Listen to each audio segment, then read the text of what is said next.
Today I'll be showing you guys how to smoothly zoom in, out, and around your clips in Premiere Pro. So let's just get right into it. Alrighty, so once you do get into Premiere Pro, you're just going to drag your file right onto the timeline, just like I did here. And the first thing we're going to do is going to go up to the effects panel and type in transform. Just going to go down and I'm going to drag it right onto our clip layer. So you want to line this little blue tracer up to whenever you want your zoom in effect to start. So I'd say about 3 seconds is good for me. Once you have that figured out, we're just going to scroll down to the transform layer. And the first thing we're going to do is go to the position. We're going to click a keyframe for the position and a keyframe for the scale. Once you have both those keyframes, we're going to scroll around our timeline.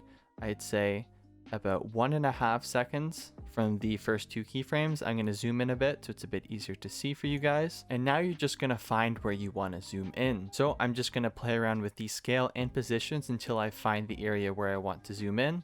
I'm just going to crank the scale up a bit. I'm going to go up a little bit or to the right on the position layer.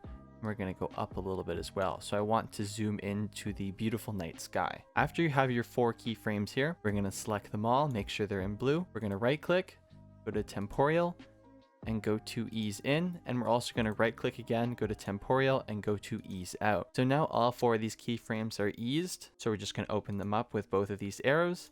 It doesn't look very smooth, so we're just going to adjust them. I'm going to zoom in a bit more. And as you can see here, we have this little dotted line from our position layer. We're just going to drag that over a little bit, and we're going to do the same for the other side. Just click on that keyframe and drag it over a bit. So now you can see it's more of a gradual up to the very top point, and then it gradually goes back down. So it will be a lot smoother. Now we have to do the same thing with the scale. This one is a little harder because you're going to have to match up this keyframe, this little dot with the keyframe on top, the position one. So we're just going to drag our blue tracer around right here. You can see that the blue tracer is right before that little circle. So we're going to aim to do that on our scale layer. Make sure you aren't going up and down on the scale because that will affect how smooth the transition is. Now I think that's good. I'm just going to double check.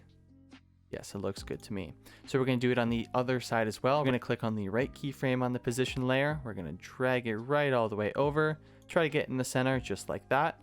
And then we're also going to drag it right here on the scale layer all the way over till it's right in the middle. And as you can see here, when we match up the position keyframe and scale keyframe, it's a very smooth transition. Now, if it's a little too quick or a little too slow for your liking, you can just select the last keyframe for both of the position and scale, and you can either drag it further away to make the transition longer, or you can drag it closer for a much quicker zoom in. For now, I'm just going to keep it as it was. It looks pretty nice in my opinion. Now we do want to add a little bit of motion blur to this. So we're just going to go all the way down here. We're going to go to the shutter angle, crank that up to 360 and make sure you check this check mark off. This will make sure that the zoom will have some motion blur to it. So now you got a beautiful zoom in effect. Now you want to zoom out after a couple seconds. So let's just do that right now. So after a couple seconds, you want to align your blue tracer to where you want the zoom in effect to come back out. And then we're going to go ahead and cut the layer. So we're going over here to the razor tool and then just cut where your blue tracer is. If I zoom in a bit, you can see I have 2 different video files. We're going to focus on the right one, so make sure it's highlighted, and we want to make sure the blue tracer is all the way to the left, and that's where you want the zoom out effect to come in place. First thing I'm going to do is deselect the position, just hit OK, and then do the exact same with the scale, and then we're going to re-click them. This just resets everything and it makes it a lot easier in the end run, so I just suggest doing so. After you created both of your keyframes, I'm going to zoom in a bit and we're going to drag the tracer about 1.5 seconds, just like we did with the previous keyframes. After you get it to the 1.5 seconds or whatever you want, we're gonna go ahead and change the position and scale layer. So if you wanna zoom out to see the entire picture again, it's very easy. All you're gonna have to do is click this reset parameter for the position and the scale. And now you can see you're zoomed all the way back out. Once you get your 4 keyframes, we're going to select them all once again, right click temporal ease in and right click temporal ease out. Now all of these layers are sort of smooth. It just makes it a little easier for the process of creating a smooth zoom out. So we're going to go to the first position keyframe. We're going to drag that out a bit and then we're going to drag the other side of the position keyframe. Make a nice little up and then it goes back down. So we're going to want to do the same thing as before. Match up our blue tracer as close as possible to the middle of that circle. And then we're just going to want to do the same thing with the scale. We're just going to match up Just make sure you don't go up and down with it because that will mess up the transition. I think that looks good. We're just going to double check.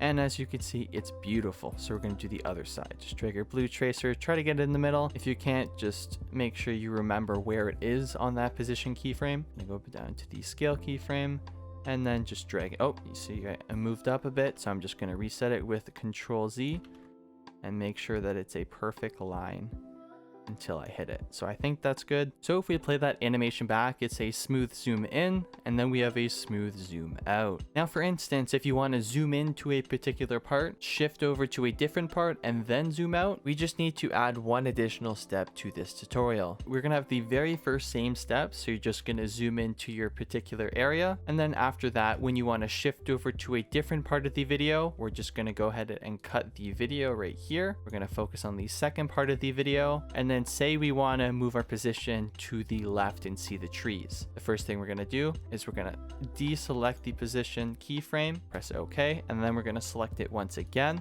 We want to drag our blue scraper to where the animation ends. So I'd say about 6 seconds and a 20 milliseconds is all right. And now we're just going to move our position all the way to the left with the left number. So we want to focus on this tree area. This one's a little easier since we're not using the scale right now, but all we're going to do is we're going to select both the layers. We're going to right click on them, go to temporal, and then we're going to go to Bezier. Now both of these keyframes are a Bezier. We're going to open the position layer up. I'm just going to zoom in a bit, and then we're just going to select the first keyframe. We're going to go down and over.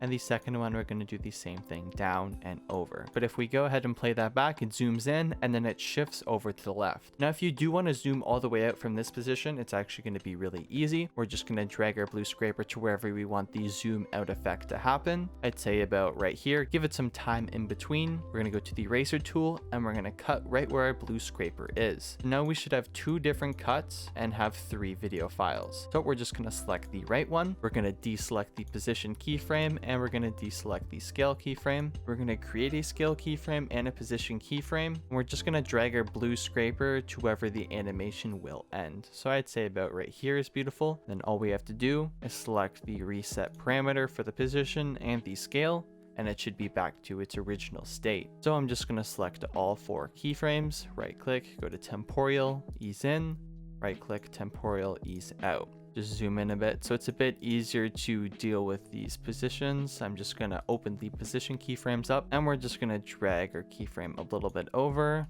on both sides, create a nice arc. And then for the first keyframe, just try to match to the middle of that dot. And then we're going to drag this over. We're just going to line up the second keyframe. It does take a couple of tries. Just make sure you press Control Undo if this goes up and down, if you mess up a little bit. But both of these are matched up and both the other 2 are matched up. So if we go ahead and play that animation back, it zooms in, it shifts over to the left, and then it zooms all the way back out so you can see everything. So if you want to make some super smooth text animations to go along with your zoom ins and zoom outs, go click the video that's on the right side of the screen and I'll see you over there.